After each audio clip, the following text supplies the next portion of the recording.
What's up, guys? Logan here, Creative Apparition Group, and I was making this YouTube video today. First off, this is my first official YouTube video, and I also wanted to explain to you guys why I went to Ukraine not once but twice, how it's affected me as a person, mentally, physically, the people I've met, the things I've done, the things I've seen, just how it's affected my life in general. And then those of you who follow the Instagram saw where I had told you to ask some questions that you wanted me to answer. So I picked 5 of the 30 I got because I don't have a lot of time. We have about an hour of daylight. The video is not going to be an hour. But it's nice out here. I wanted this to set the setting for the YouTube and future content to come. Why did I go personally? I'm going to throw my hoodie on because it's a little chilly. Why did I go personally? I was watching the news as everyone else was, scrolling Instagram feed, seeing the things that were going on, the atrocities that the Russian military was committing. But what really did it for me was the maternity hospital being bombed.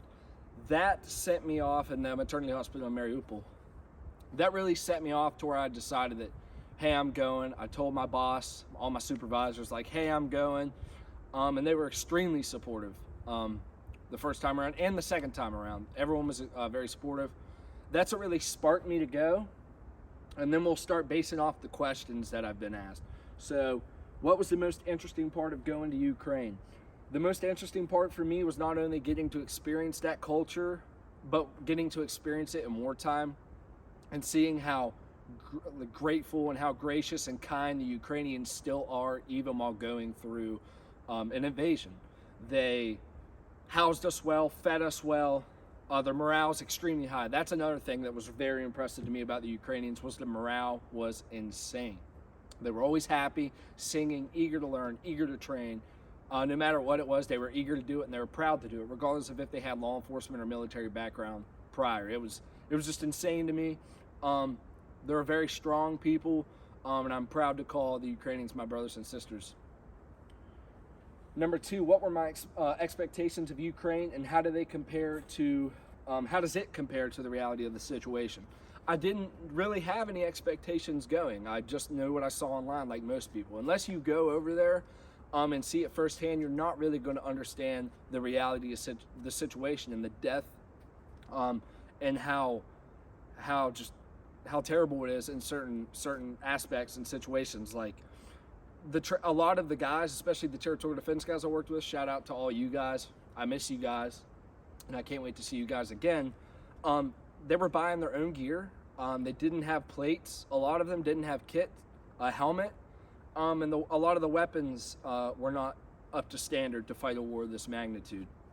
I'm not going to go super deep into it. I guess it really depends on the unit and the area.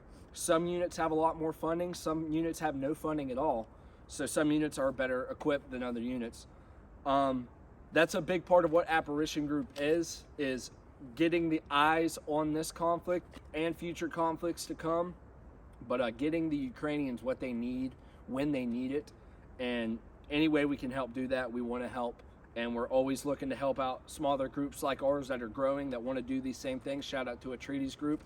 Come close with them. Really, really respect those guys. Would give you the shirt off their backs. Number 3, the top 10 things I wish I knew before going to Ukraine. It's going to be hard I didn't write them down because I wanted them to come off the top of my head as I'm thinking about it. This is a perfect place to think about it too, out in the woods. I'm alone. I wish I knew and was better prepared for how dire the situation was going to be. I mean, obviously it's a dire situation, but being a Marine Corps infantry veteran, I'm only 24, by the way. I should have said that at the beginning of the video. I never had deployments like this. I never saw these kind of things during my Marine Corps service. This is, it was next level for me, and it was extremely humbling in the worst ways and in the best ways. But that's war. It is the highest of highs, the lowest of lows. It's the worst of humanity and the best of humanity. And what I mean by that, for those of you who don't understand what I'm saying, the best of humanity is the sacrifices that our brothers and sisters make, and the worst of humanity, obviously, is the atrocities being committed by the Russian military, but we'll put that aside. But it's just the highest of the highs and the lowest of the lowest and the lows, and it's hard for me to explain that exactly, but those who know, and if you don't know and you want to know further, I'm a lot better at typing it, like over Instagram DMs, than I am on a video. This is my first time in front of a camera like this, so it's completely new to me, and I apologize if I am not up to par yet. But the things I wish I knew before going, I wish I knew how dire the situation was going to be, and I wish I knew how deeply it was going to affect me back at home, because when I'm at home, and I've talked to countless dudes, Tristan Turner, Josh, Johnson, when you're not there, all you are consumed with is being there, because leaving in the middle of a war sucks. It sucks. But a lot of us have families, we have jobs, careers, responsibilities back home, bills, that we can't stay over there for a long time. And in a weird way, I envy those without responsibilities back home that can stay for extended periods of time, because honestly, I wanted to stay a lot longer, and I want to be back there. As weird as that is to say, some people don't understand it. Those of you who do understand it, you get it. I wish I knew the people that I was going to lose, and the people I was going to meet. I've met the best people I've ever known in Ukraine, and I have a list of people I want to thank. I should have wrote it down. I have it in my head. I'm just going to ramble it off. If I forget you, feel free to roast me in the comments. Number one, Mike. Well, this is just a list. This is just Mike, you dude. The things you've taught me, your attitude towards things, and the things you do is insane, and I just wanted to thank you for that. And all the guys at Norarm Tactical, Northern Provisions, Warrior Society, Nick laid the law from Battles and Beers. Just all you guys, I appreciate it. If I forget anybody, feel free to comment. There's just so many of you to thank, and I'm glad that I've met you guys. You guys mean a lot to me, and I appreciate everything that you've done for me. It'll be hard for me to remember all top 10 things on the video, but I'll DM you later and send you like the full list. Number 4, am I going back, and why? I want to go back, and I'm torn in between. I have a lot of responsibilities back home. I have a career. I'm studying for cybersecurity. I'm currently working as a SOC operator, and I want to go back. I don't know for certain if I will or not. I don't want to answer that yet. I have a lot of things to hash out before that would be a thing. And what are my thoughts now going into how the war is going to fare in the next couple of months? It's hard to say. The Russians have been amassing forces and doing major pushes. You also hear about this huge reserve component that Putin has talked about pushing forward.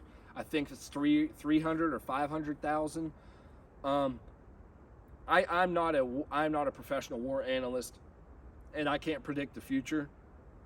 I only hope that Western support continues and increases for Ukraine, and maybe we could get some F-16s over there, because I feel like that could drastically change the tide of the war. But I mean, yeah, I didn't want to make this video super long. This is my first video. I wanted to get the feel for it, getting in front of the camera, talking to you guys, figuring it out. I don't even know. I haven't even looked at the camera for most of the video. And I have my kit set up. This is my new kit set in here. I only have it there for aesthetic purposes. I'll just go ahead and let you know that. It's there purely for aesthetics, maybe to make a decent looking thumbnail. But yeah, guys, I appreciate all the support. I try to stay as consistent with the posts as possible. And I like to get things out to you.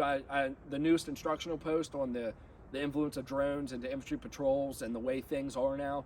Drones are insane. And I'm going to continue to make those instructional posts on Apparition Group and continue to put posts out on Apparition Group. The name of the YouTube is Whiskey and Warriors now. Changed it today. And what that's going to be, it's Whiskey and Warriors and then tailgate therapy sessions. And what I want to do is bring guys like Johnson. Johnson was my first Marine, means a lot to me. He's my brother. We linked up in Poland. We went over to Ukraine to charter together. Shout out to everyone at Charter. And a big thank you to Ada. May she rest in peace. She saved Johnson's life. And it's just, there's no way to truly be able to thank her. The best we can do is we can remember her. And I appreciate all the support on all the posts for Ada, all the shares. remembering is all we can do for those that we lose.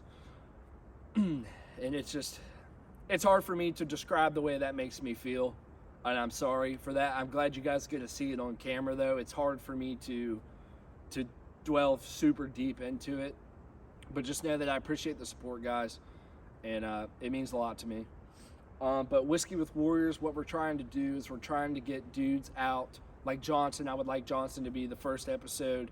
We come out, we sit in front of the tailgate on some chairs, we have a fire in the center. I bring my kind of whiskey, whatever kind of whiskey I choose for the episode. He brings whatever whiskey he wants to bring. If we can drink whiskey on YouTube, I don't know if you can. If you know, please let me know in the comments, because I really don't know. I'm super new to YouTube. This is my first YouTube ever. But yeah, if you guys want to see more stuff like that, like Whiskey and Warriors, I think it's a good idea. And that's kind of the stuff I want to do in the future, along with like overnight camping, wilderness stuff, tactics, apparition group stuff, maybe going out to like places like SHOT Show, different places around the states doing different things like that. I would enjoy that. So that's what's coming in the future. This video was just a quick rundown on why I went to Ukraine twice, these questions, and what's coming in the future. And by the way, a lot of people ask, no, I was not paid to go to Ukraine. Complete volunteer. I completely volunteered both trips. Johnson was a volunteer for almost his entire time in Ukraine until towards the end. So this is something that we obviously feel deeply for. Freedom is definitely something worth fighting for. Not trying to be a cornball, but yeah, I mean, that's just the way I feel. This has helped me get a little bit more comfortable in front of the camera, and I appreciate you guys coming to watch it. Just stay tuned for the next one, and let me know what you think in the comments. Any suggestions, I'm more than down for them. Thank you, everybody.